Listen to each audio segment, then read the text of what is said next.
وقالت طائفة من أهل الكتاب آمنوا بالذي أنزل على الذين آمنوا وجه النهار واكفروا آخره لعلهم يرجعون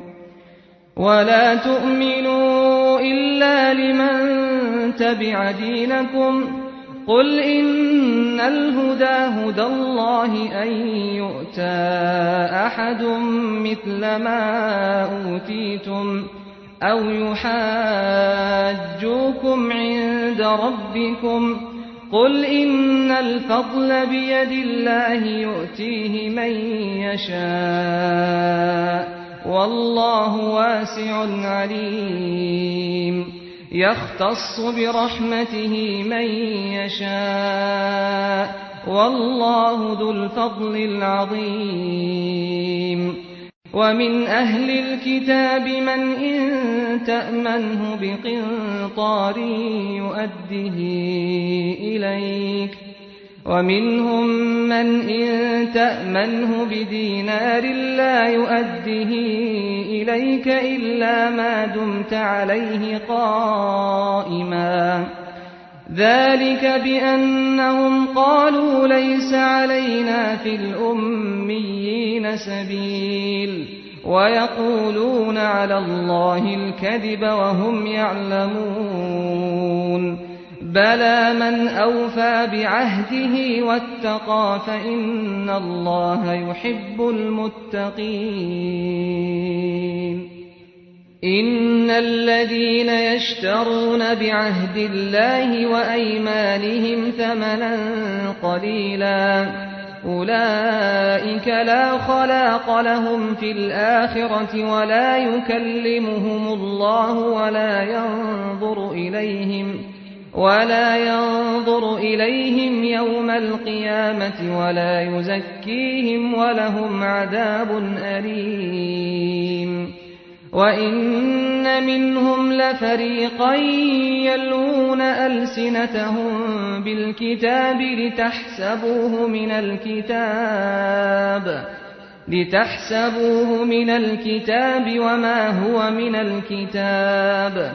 ويقولون هو من عند الله وما هو من عند الله ويقولون على الله الكذب وهم يعلمون ما كان لبشر أن يؤتيه الله الكتاب والحكم والنبوة ثم يقول للناس كونوا عبادا لي من دون الله ولكن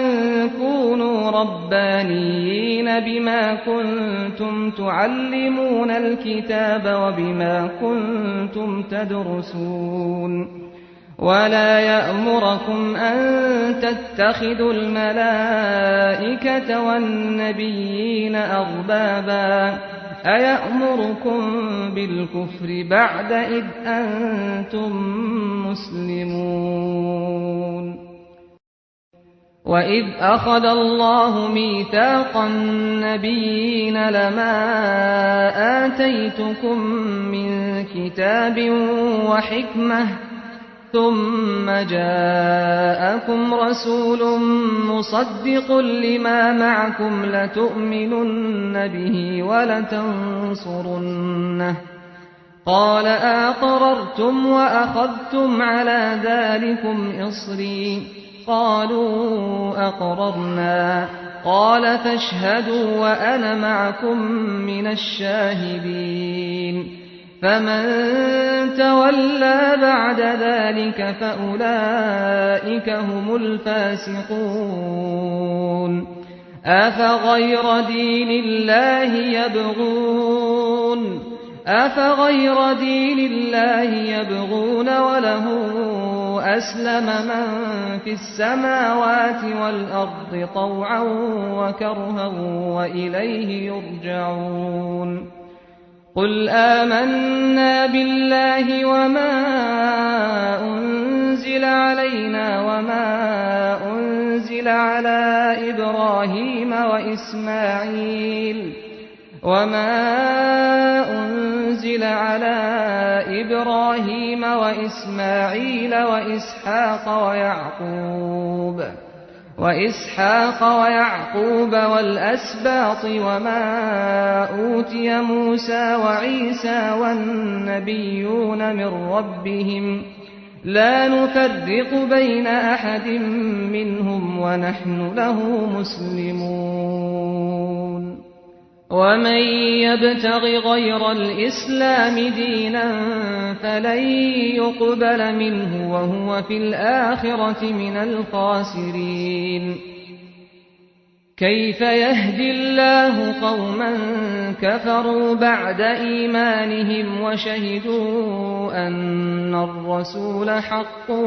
وجاءهم البينات والله لا يهدي القوم الظالمين أولئك جزاؤهم أن عليهم لعنة الله والملائكة والناس أجمعين خالدين فيها لا يخفف عنهم العذاب ولا هم ينظرون إلا الذين تابوا من بعد ذلك وأصلحوا فإن الله غفور رحيم إن الذين كفروا بعد إيمانهم ثم ازدادوا كفرا لن تقبل توبتهم وأولئك هم الضالون إن الذين كفروا وماتوا وهم كفار فلن يقبل من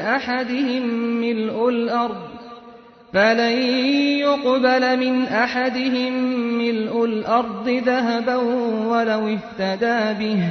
أولئك لهم عذاب أليم وما لهم من ناصرين